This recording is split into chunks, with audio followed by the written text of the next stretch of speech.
Taurus Sun and Rising. Welcome to your March 2024 Astro Update. It's Rena here. Well, I have Taurus Rising, and it's important to note that this is a general reading because sometimes if you're like a late degree Taurus or Taurus Rising, the Gemini forecast might be more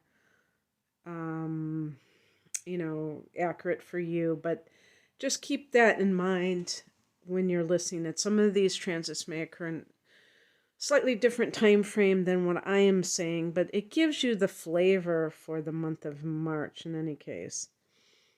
So as we begin the month of March, and this happens every year, the sun is in Pisces. And for Taurus individuals, this is the 11th house, which is a very idealistic place. This is the house of Aquarius, which is the sign of the person who is looking ahead, and also who is a forward thinker, ahead of their time. And so it's not really surprising that this is the house of our hopes and wishes and like our long range goals. But actually, I was listening to another astrologer characterize it in a slightly different way, which I found intriguing. And of course, I forgot exactly what they said. I thought that they said something like, if you could have a dream, like your dream life, which is very interesting, something like that. And this is a house also of your gains. So it is from the business that you own. If you own a business, I believe I have heard it said also with,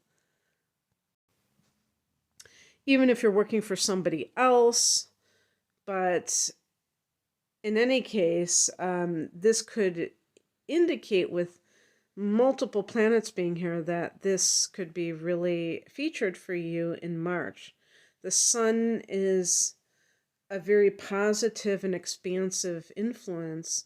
So in that house of gains, not surprisingly, that may indicate growth here.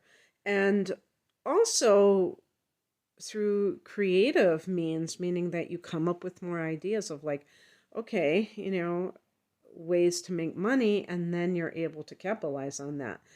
On the 10th of the month, we're going to have a couple of transits that deal with these areas of life. Well, actually, Mercury goes into Aries. So Mercury has been in that 11th house and now goes into the 12th house, which is the house of the dream state, the spiritual dimensions, the past life experiences. So you may have spontaneous past life recall.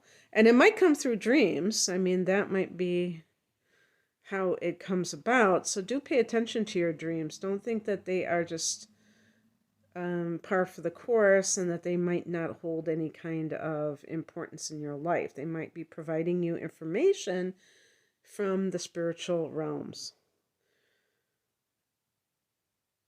But on the same day that Mercury goes into the 12th house, we have a new moon at 20 degrees of Pisces in that 11th house. And I ask you to join me if you feel called to do so, to set an intention for this new moon period where you write down 40 wishes.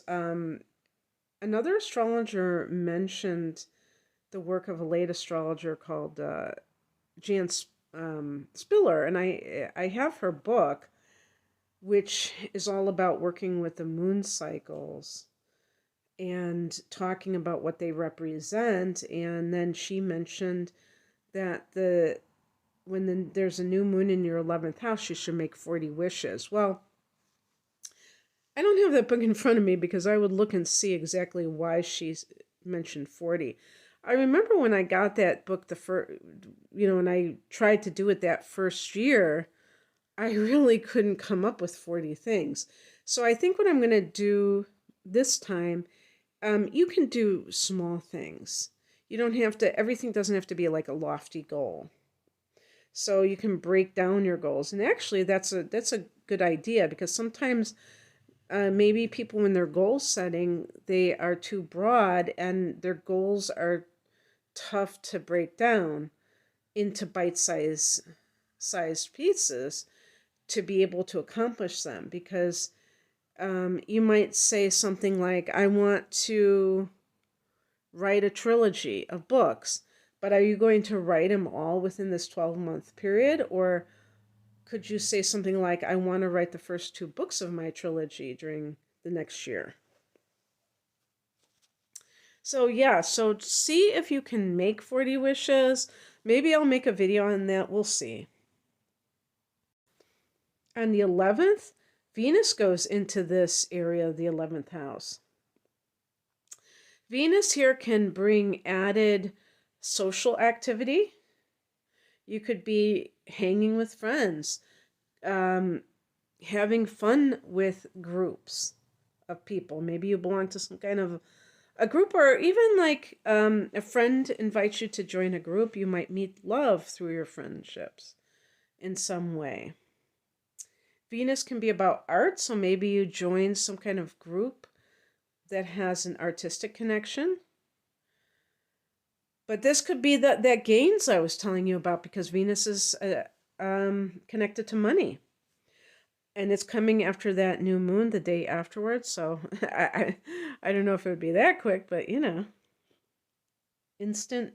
Now they have instant karma. Maybe they have instant manifestation. I know they have instant manifestation sometimes.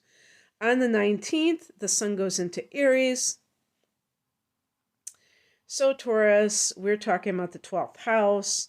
This is hibernation time for the next month until you have your solar return, or in the case of the the ascendant in Taurus, when the sun crosses over the threshold of your first house, from onto your ascendant, that can be the time when you start to feel more energetic. So this might be a time for the next month where you're much more of a hermit, because the 12th house is the house of solitude and contemplation. So, that's the astrological new year. So that can be a great time to spend time in meditation and contemplation as you prepare for your next solar cycle, and with a renewed sense of purpose, and even on the physical level, renewed sense of vigor. And on the 22nd, Mars goes into Pisces, into that 11th house, and Mars is much more rambunctious. Watch out for a bossy attitude with friends and people that you belong to groups with, where maybe you want to run the show. Maybe you are full of yourself, full of just this sense of wanting to do things a certain way, or whatever is going on, or just disagreements with friends or other people in social settings. Mars can be conflict. Maybe you're just doing things, you're being more active socially, and that is represented by Mars. It could point to, if you're in the type of profession, or even if you have your own business and you're trying to get the word out, where you're networking with people to let them know about your business, about what's going on with you, and that is your way of promoting yourself.